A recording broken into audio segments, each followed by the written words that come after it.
Tranche de vie, une émission proposée par JF.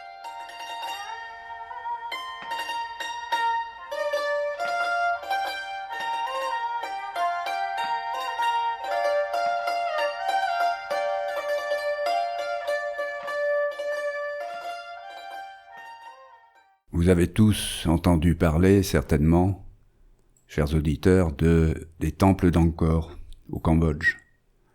Et aujourd'hui, Thibaut et moi-même, Jean-François, bénévole à Radio Libre en Périgord, qui avons eu la chance de voir et de visiter ces temples, nous allons essayer de vous parler de cette merveille. Thibaut, est-ce que tu peux dire aux auditeurs dans quelles circonstances tu t'es trouvé à proximité d'Angkor et tu as pu les visiter, ces temples? Alors donc moi je les ai visités en 2014-2015, une période où j'ai vécu au Cambodge, donc 2 années, où j'y suis allé donc avec mon père pour continuer mes études de collège et de lycée.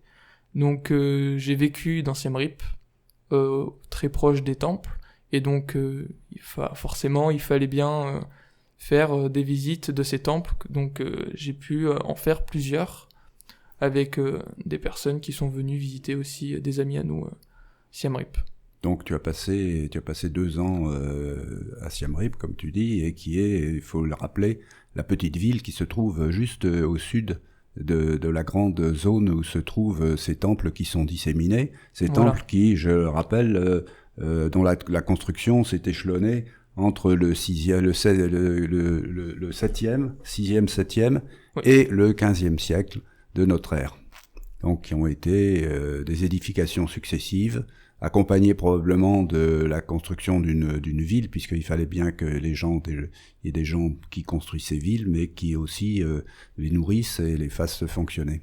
Donc ça reste un petit peu une énigme, savoir comment fonctionnait la société qui est autour des temples, mais il reste ces superbes constructions qui ont été découvertes et identifiées et restaurées en partie à partir du 19e siècle. Alors, qu'est-ce qui t'a frappé dans ces temples, toi? Alors, en premier lieu, déjà, c'était le fait que ça soit immense et déjà les structures, les blocs de pierre immenses taillés à main, certaines sculptées partout, et c'était déjà très impressionnant à voir, sachant que j'avais jamais vu de temple encore. Et donc il y a eu ça déjà, donc un des plus connus, donc qui était celui au plus au centre, Angkor Wat, voilà. Oui, donc avec un très grand lac autour. Donc, lui c'est le plus visité, donc je devais forcément y passer. Et lui est très très impressionnant parce qu'il a des structures très très belles déjà de loin, et à le visiter il y a des lieux donc qui sont interdits aux touristes car ils sont très vénérés et personne, il y a pas tout le monde qui peut les visiter, mais il y a beaucoup de choses à voir. Déjà c'est le fait que ça soit très ancien, ça c'est déjà très beau à voir de voir des choses qui ont pu tenir toutes ces années. Très ancien, je te corrige, hein, quand même, oui. Par rapport à l'Égypte ancienne. Par rapport à l'Égypte ancienne, c'est pas ancien du tout, hein. C'est voilà. Au moment où on construisait les temples d'Angkor Wat, on construisait des cathédrales en France. Hein. C'est ça. Mais après, c'est vrai que ce qui est assez impressionnant aussi, c'est déjà aussi les arbres qui accompagnent et qui, on dirait pas, mais aident énormément au fait de conserver certains temples. Ah oui, ou de les démolir. Ou les démolir aussi, certains les démolissent, exactement. Ouais. Et donc Angkor Wat, c'est celui qui a été en partie le mieux restauré, qui a été restauré et solidifié pour éviter qu'il y ait des écroulements. Ouais. Après, voilà. Alors là, tu parles de forêt. C'est une forêt tropicale, hein, qui est assez dense quand même, puisqu'on est dans un milieu tropical humide. Et en fait, cette forêt, c'est une forêt qui a reconquis la zone où étaient édifiés les temples, à partir du moment où cette zone a été abandonnée par les habitants. Exactement. Et donc, c'est la nature qui a repris ses droits et qui, quelquefois, a un petit peu protégé les temples, comme c'est le cas, par exemple, dans les temples de l'Amérique centrale, les temples mayas ou les temples du Guatemala. mais ça a aussi contribué à leur fragilisation, à leur destruction, puisque tu as certainement vu le temple de Taprom, Oui. où des énormes racines de ficus ont commencé à écraser les constructions. Et à pousser les blocs. Ouais. Donc, ça, c'est tout à fait Mais spectaculaire. j'ai vu des temples un peu plus. Mais alors, quand tu étais là-bas, c'était ta promenade dominicale, ou bien tu y allais? Il faut savoir que je m'étais habitué à voir des temples, et à voir ce genre de temples un peu éparpillés partout. Donc là, encore Watts, c'est le centre même des temples, là où sont les plus visités, mais il y en a énormément répartis. D'autres qui sont pas forcément visités parce qu'ils sont à l'abandon ou difficiles, ils sont pas facilement accessibles. Mais moi, voilà, ça m'a permis en 2 ans déjà de pouvoir voir plus que des visiteurs ou des touristes. Et en tant que résident, est-ce que tu avais la possibilité de rentrer dans la zone des temples autrement qu'en payant quand même un droit de visite assez élevé, puis avoir un pass, un badge d'identification, etc. Alors ils ont pas fait ça. C'était le problème, c'est que à chaque fois que j'avais des amis à moi, donc cambodgiens, que je fréquentais énormément, qui allaient acheter des mangues, donc dans ces bords de temple, des petits shops à touristes, il fallait que en quelque sorte que je me cache parce que les blancs doivent payer. Ils ne laissent pas passer les blancs facilement. Oui, parce qu'on est identifié automatiquement comme des touristes, et donc exactement. Les gens, il faut et j'ai beau vivre là-bas, pour eux, il n'y a pas de preuve, et il faut que je paye. Donc voilà, donc j'essayais de me faufiler au mieux pour éviter de devoir payer. Avec tes copains à l'intérieur des temples, et ensuite d'avoir l'air d'un Cambodgien. On mettait des petits masques et tout, autour du cou, etc. Bien, alors donc tu as des bons souvenirs, mais donc alors quand tu allais avec tes copains là-bas, tu pouvais rentrer, escalader les temples, aller dans tous les recoins. Oui, on a monté, on allait voir des temples qui n'étaient pas visités parce que sinon il y avait des restrictions, mais les temples qui sont dans la forêt, on pouvait pas y aller en tuk-tuk, donc les petits que tu connais, je pense. Oui, bien sûr, j'en ai vu pas mal. Hein, voilà, donc on connaissait très bien certains chauffeurs qu'on voyait souvent et qu'ils avaient l'habitude de nous voir. Ils nous disaient je peux pas aller là-bas, il y a de la boue, on va jamais y aller. Donc nous on descendait à pied, on vagabondait et on allait voir les temples et tout pour faire des photos parce que je trouvais ça plus intéressant en fait d'aller voir ce qui est un peu oublié que de voir ce qui est tout le temps visité en quelque sorte. Bien sûr, d'autant plus que, comme on va le dire, ces temples sont devenus une attraction touristique tellement courue que les Coréens c'est devenu pratiquement infernal de les visiter. C'est ça. Alors moi, je vais te dire quelques mots de la manière dont j'ai pris contact avec Angkor. En 1995, je travaillais à l'époque avec un organisme de recherche qui s'appelle l'IRD maintenant, qui s'appelle l'Institut de recherche du développement. Et on voulait développer des relations avec l'École française d'Extrême-Orient, qui est un organisme qui a participé, mais très largement, à la restauration des temples depuis des décennies. Et donc, on envisageait de collaborer avec cet organisme, peut-être pour s'implanter au Cambodge. Et donc, on nous a demandé de faire des cours, petite session de cours à des élèves archéologues cambodgiens. Alors, il s'agissait de leur montrer comment on interprète des photographies aériennes ou des images satellitaires, de leur expliquer les principes de l'hydraulique, de leur expliquer un petit peu ce qu'est la palynologie, c'est-à-dire la science des pollens et ce qu'on peut en tirer, puisque c'est par cette science qu'on peut se faire une idée de ce qui est arrivé au temple. Pourquoi est-ce que cette civilisation angkorienne a disparu, s'est effondrée comme la civilisation maya? Est-ce que c'est pour des raisons climatiques en particulier? Et donc voilà, j'ai passé quelques semaines. Donc en 1995, il y avait pratiquement pas de touristes. Hein. Il y avait encore tout à l'intérieur de toute la zone des temples, il y avait des postes militaires parce que il y avait encore des incursions des Khmers rouges. Et donc, on était absolument libre d'aller à peu près partout, à condition d'être accompagné par des soldats armés. C'était un petit peu bizarre. C'est vrai que ça a changé et depuis. Au milieu de ça, travaillaient les archéologues de l'école française d'Extrême-Orient. Donc, c'était extrêmement plaisant. Et quand je suis revenu à Angkor en 2007, alors là, j'ai eu un choc. parce que les touristes étaient arrivés. Et là, oui, ils ont pris Et leur en place. particulier les touristes asiatiques, et il y en avait partout. Les Coréens, Des Coréens, ils sont des très Chinois, très... des ouais. Japonais. Ils arrivent en bus, Et c'était terrifiant parce Ah que Siem Reap, c'était couvert d'hôtels. Et Mm. toi, tu as dû voir encore, puisque tu étais là-bas Oui. 7 ans plus tard, et tu as dû voir encore le mouvement Ben s'amplifier. voilà, quand tu me disais qu'il y avait quelques hôtels en centre-ville, maintenant, les hôtels, il y en a partout. C'est les touristes, Siem Reap vit avec les touristes. Qui arrivent ils vivent. par bus entier. Ah oui, qui les se Coréens, c'est déversent. des bus entiers. On l'a visité une fois, l'Angkor Wat, parce que fallait quand même le voir. C'est quand même un des plus importants. Mais tellement de touristes que tu prends plus de plaisir à le découvrir. C'est de la visite guidée où t'as pas le temps de Alors, profiter. il faut aller dans les petits temples écartés Exactement. qui sont évidemment d'un moindre intérêt, moins monumentaux qu'Angkor Wat, Voilà. qui est quand même entouré par... je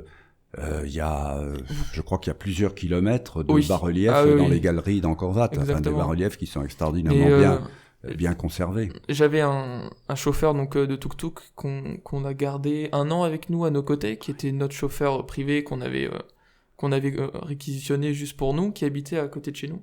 Et en fait, on était très contents de le connaître parce que lui nous faisait découvrir le vrai Cambodge des Cambodgiens. Il nous montrait ce que lui savait de son histoire et il ne montrait pas ce qui était touristique, ce qui fait qu'on apprenait beaucoup de choses grâce à lui. Sur les temples et les temples un peu éloignés, ils disaient leur histoire, ils disaient pourquoi ils allaient là, tout ça, c'était très intéressant. Et alors, qu'est-ce qui t'a frappé dans la construction de ces temples? Tu as parlé de la monumentalité, mais est-ce que tu as remarqué la manière dont ils étaient construits? Alors oui, c'est pas comme des pyramides en quelque sorte, mais il y a toujours un peu cette base-là de grosses pierres empilées les unes sur les autres, et de sculptures surtout, travailler de la pierre, travailler chaque pierre une par une et les associer pour en faire un monument immense. Et c'est vrai que voilà, t'as des temples, c'est que des pierres empilées les unes sur les autres, c'est ça en fait, en quelque sorte. Alors est-ce que je suppose que tu as dû voir des zones où les archéologues justement avaient préparé des pierres pour reconstituer des temples. Exact, et quelquefois, il y a des pierres numérotées comme ça qui s'étendent sur des hectares. Ah, des hectares, et qui attendent depuis des décennies qu'on les remette les unes sur les autres pour reconstituer des temples. Mais parce que ça prend énormément de temps à examiner chaque pierre. Alors, c'est très cher et puis ça prend aussi, un temps fou, quoi. Ah, c'est ça. Alors, ce qui est intéressant dans l'architecture khmer, c'est que, en fait, c'est une architecture qui est faite un peu à l'économie. C'est ça. Un des problèmes de ces temples d'Angkor, c'est que on ne sait pas exactement d'où venait le grès qui les constitue. C'est ça, mais ils se contentaient il n'y avait pas de... Et par conséquent, les temples enfin, ces monticules, ces sortes de pyramides sur lesquelles sont édifiés ces temples, elles sont faites très largement avec des blocs de latérite, cette espèce de matériau bulleux, là, ferrugineux, très, très résistant. Et puis, par-dessus ces blocs de latérite, on met des parements en grès qui sont sculptés. Et bon, une fois que c'est terminé, on a l'impression d'un monument qui est entièrement en pierre, alors qu'en fait, il est beaucoup plus léger que ce que faisaient, par exemple, les Égyptiens, et beaucoup plus fragile. Oui, aussi, oui. Ben c'est pour ça que il y en a beaucoup qui se sont écroulés au fur du temps. Voilà, donc c'est une architecture qui est relativement fragile. Est-ce que tu as été un peu frappé, tu t'es intéressé un petit peu à la manière dont fonctionnait le système d'Angkor, j'entends le système dans son ensemble, avec les temples et puis tous les gens qui habitaient autour, du point de vue de l'hydraulique. Du point de vue de l'hydraulique. De l'agriculture. De l'agriculture. Avec ces deux grands barrailles, là, les deux grands bassins qui encadrent la zone des temples. Mais, tu les as vus en eau? Je les ai vus en eau, mais très peu, très faible. Oui, puisqu'ils ont été largement comblés, oui. Et, enfin, c'était un petit peu ce qui constituait le cœur du système, sans doute de rizières irriguées. À l'époque, je pense qu'ils vivaient entièrement sur cette zone-là. Maintenant, Siem Reap est plus sur le côté, en quelque sorte. C'est une ville qui a été après, comme tu dis, après que les temples soient abandonnés. Mais c'est vrai que notre chauffeur nous disait que avant, il vivait au centre des temples, en fait. ils faisaient leur champ, ils se nourrissaient, il y avait les mangues, il y avait l'eau. C'était un peu la ville d'antan en fait qu'ils avaient. Tu peux situer un peu la zone d'Angkor et Siem Reap dans le Cambodge et en particulier par rapport au Grand Lac qui est pas si loin. Au Grand Lac qui est pas si loin, bah alors. Tonlé Sap là. Tonlé Sap. Ah oui, tu es allé te promener un peu sur le Tonlé Sap. Je n'ai pas pu aller là-bas. Il y a beaucoup de choses que j'aurais dû faire que j'ai pas pu malheureusement, mais oui, forcément j'en ai entendu parler aussi. Il y avait aussi une eau. Je sais comment. Oui, c'est dommage parce que là il y a des. Alors ça, le Tonlé Sap, c'est une sorte de lac qui sert en fait à tamponner les crues du Mékong. C'est-à-dire que quand le Mékong est en crue, le lac se remplit.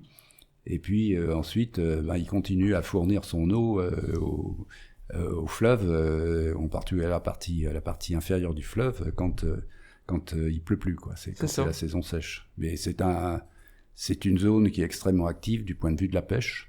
Oui. Et tu as dû voir des poissons au marché de Siem Reap qui venaient du Tonlé Sap. Ah, les grands marchés, oui, ça j'en ai vu plus d'un, c'est sûr. Mais encore vivant. Avec toute la catégorie des poissons séchés aussi. Il y en a beaucoup, il y a beaucoup de sortes de poissons.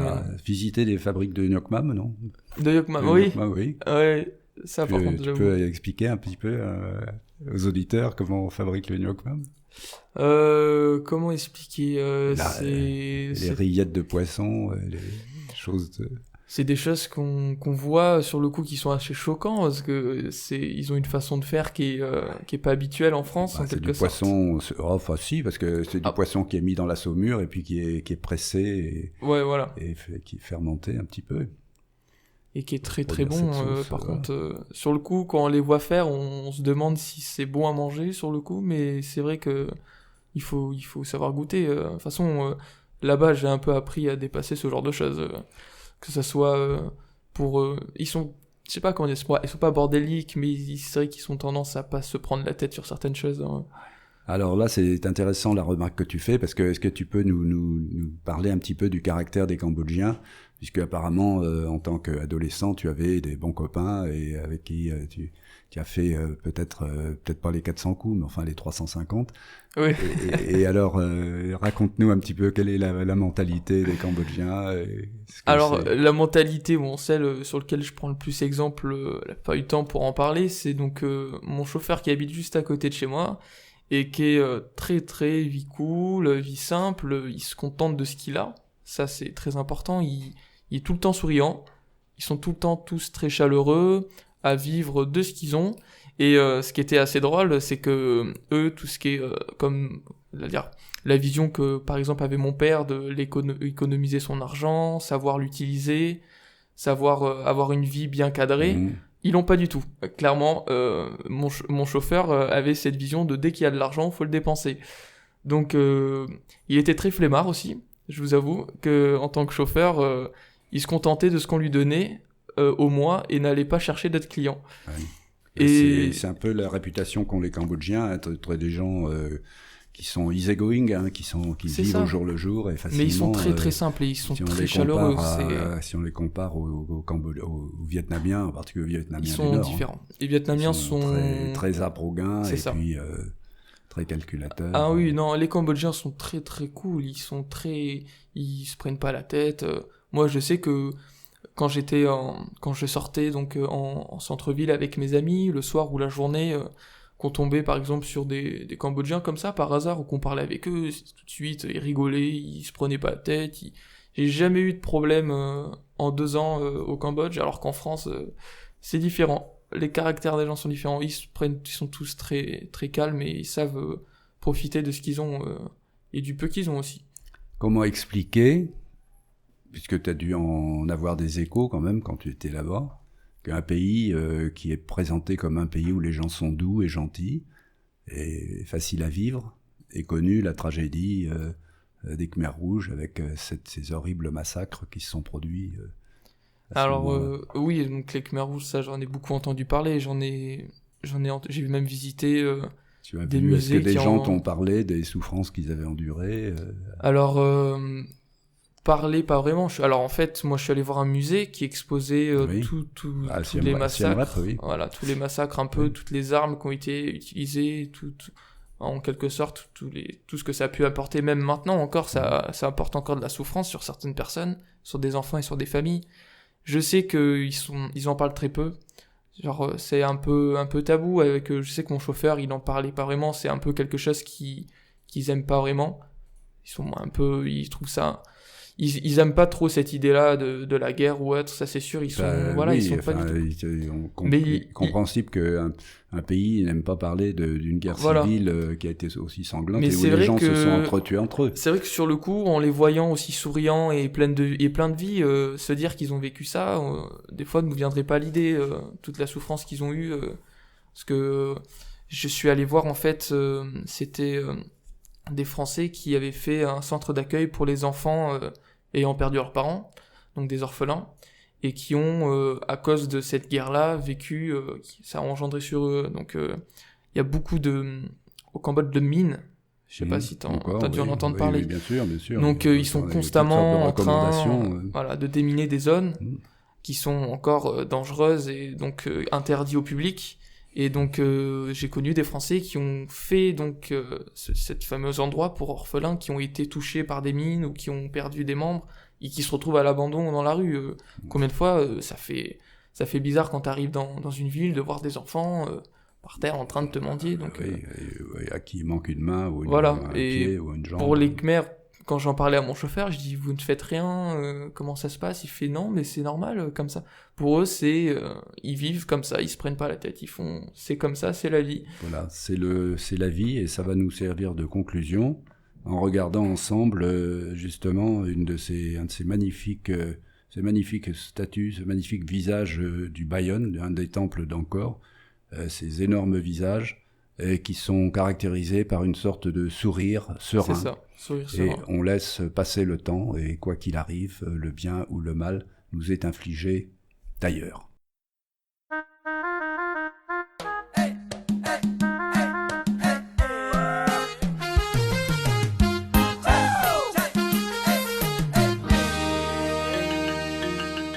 C'était Tranche de vie, une émission proposée par Jean-François.